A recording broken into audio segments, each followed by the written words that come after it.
Venture capitalist विनोद खोसला यांनी भारतासाठी एआयचं एक असं भविष्य पाहिलंय जे एकाच वेळी खूप आशादायक आणि तितकंच भीतीदायक आहे. त्यांच्या मते एआय म्हणजे एकाच नाण्याच्या दोन बाजू, जिथे एकीकडे एआय हीच भारताची सर्वात मोठी आशा आहे आणि दुसरीकडे सर्वात मोठा धोका सुद्धा. आता हे कसं शक्य आहे? चला, त्यांच्या ह्या दुहेरी दृष्टीचा अर्थ काय आहे तेच आपण आज समजून घेऊया. 2030 पर्यंत आयटी सेवा नावाचं काहीही अस्तित्वात राहणार नाही. हे माझं नाही तर विनोद खोसला यांचे शब्द आहेत. आणि हे विधान भारतासाठी किती मोठं आहे हे काही वेगळं सांगायची गरज नाही.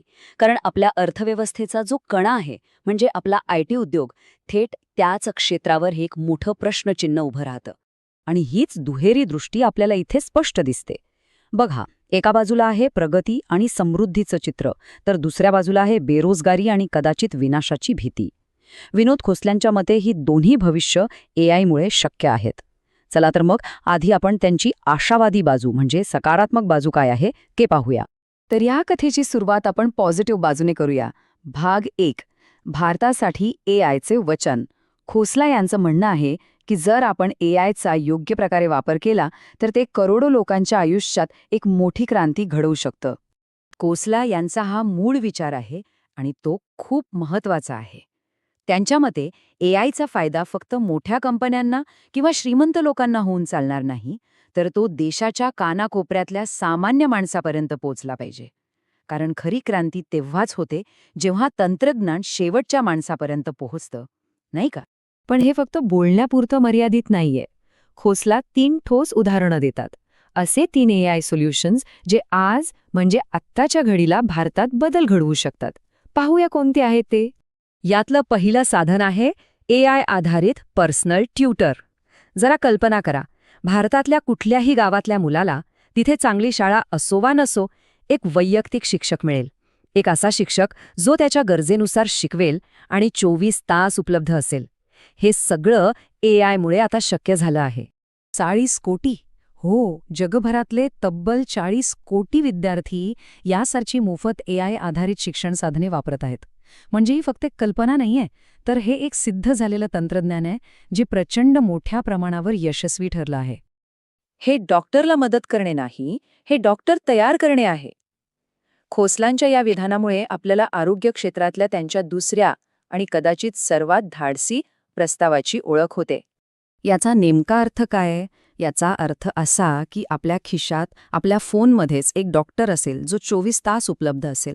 अगदी साध्या सर्दी खोकल्यापासून ते मधुमेहाचा व्यवस्थापनापर्यंत प्राथमिक आरोग्य सल्ला फक्त एका क्लिकवर मिळू शकेल.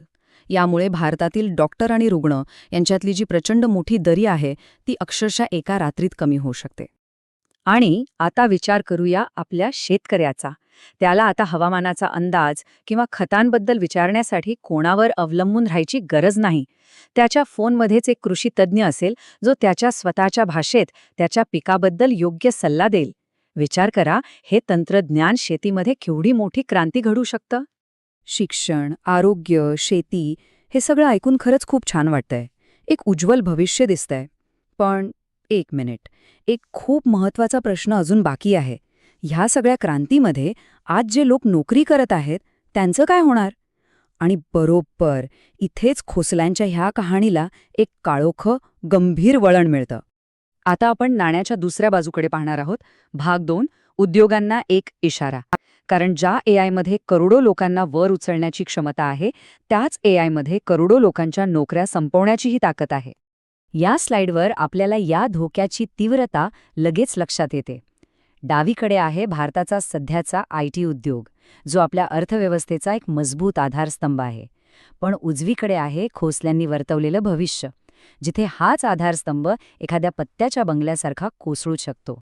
आणि हे बदल कधी होणार? खोसला याची एक टाईमलाईन देतात.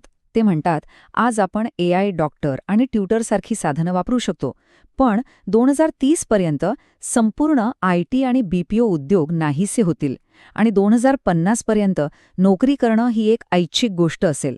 म्हणजे हे बदल टप्प्याटप्प्याने नाही तर खूप वेगाने येणार आहेत. अच्छा, जर नोकऱ्याच नसतील तर जग कसं असेल?